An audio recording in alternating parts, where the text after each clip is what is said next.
ഇപ്പൊ BA history, MA history എന്നൊക്കെ പറയുന്നത് വളരെ പ്രധാനപ്പെട്ട ഒരു സബ്ജക്റ്റാണ്. ഒരു രാജ്യത്തിന്റെ ചരിത്രം റീറൈറ്റ് ചെയ്യാൻ വേണ്ടിയിട്ടുള്ള ശ്രമമാണ് ഇതിൻ്റെയൊക്കെ പിന്നിലുള്ള ചേതോവികാരം എന്ന് പറയുന്നത്. അല്ലാതെ വെറുതെ ഒരാളെ വൈസ് ചാൻസലർ ആക്കല്ല, വെറുതെ കുറെ ആളുകളെ സെനറ്റിലേക്ക് കൊണ്ടുവരികയല്ല ചെയ്യുന്നത്.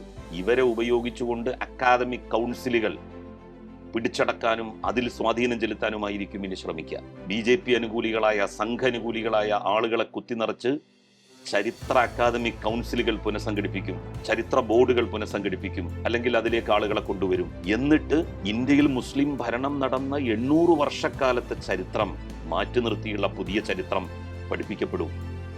ഇത് ആത്യന്തികമായി ഈ രാജ്യത്ത് ഉത്തരേന്ത്യയിൽ എന്ത് നടത്തിയോ അത് ഇവിടെ അധികാരത്തിൽ വന്ന് നടത്തുമ്പോഴേക്ക് കുറച്ച് സമയമെടുക്കുമെന്നുള്ളത് കൊണ്ട് അത് നേരത്തെ തന്നെ നടത്താൻ വേണ്ടി, അതിന് ബാക്ക്ഗ്രൗണ്ട് കളമൊരുക്കാൻ വേണ്ടി, മണ്ണൊരുക്കാൻ വേണ്ടിയിട്ടുള്ള ശ്രമമാണ് UDF ഭരണകാലത്ത് ഗവർണറിലൂടെ BJP ഇവിടെ നടത്താൻ വേണ്ടി പോകുന്നത്. കോൺഗ്രസ് എന്ത് ചെയ്യുന്നുള്ളതാണ് ഡോക്ടർ ജലീലിന്റെ ഒരു അസംഷൻ? കോൺഗ്രസ് ഒന്നും ചെയ്യില്ല. കാരണം ഉന്നത വിദ്യാഭ്യാസ വകുപ്പ് മന്ത്രി ഇപ്പൊ തന്നെ പറഞ്ഞിട്ടുണ്ടല്ലോ, ഗവർണറുമായി ഏറ്റുമുട്ടലിനില്ല എന്ന്.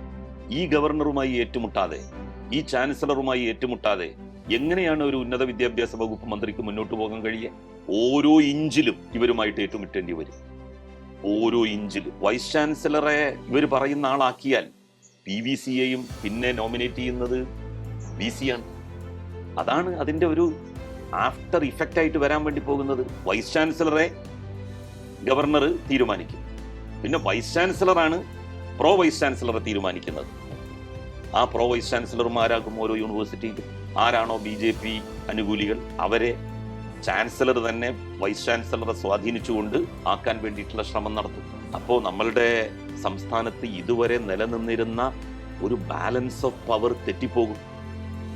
വിവിധ മതസമുദായ ജനവിഭാഗങ്ങൾ, അവരിലെ യോഗ്യന്മാരായിട്ടുള്ള ആളുകൾ, അവരൊക്കെ തന്നെ വിവിധ സർവകലാശാലകളുടെ വൈസ് ചാൻസലറായിട്ട് വരുന്ന കീഴ്വഴക്കം ലംഘിക്കപ്പെടുന്ന സ്ഥിതി ഉണ്ടാകും.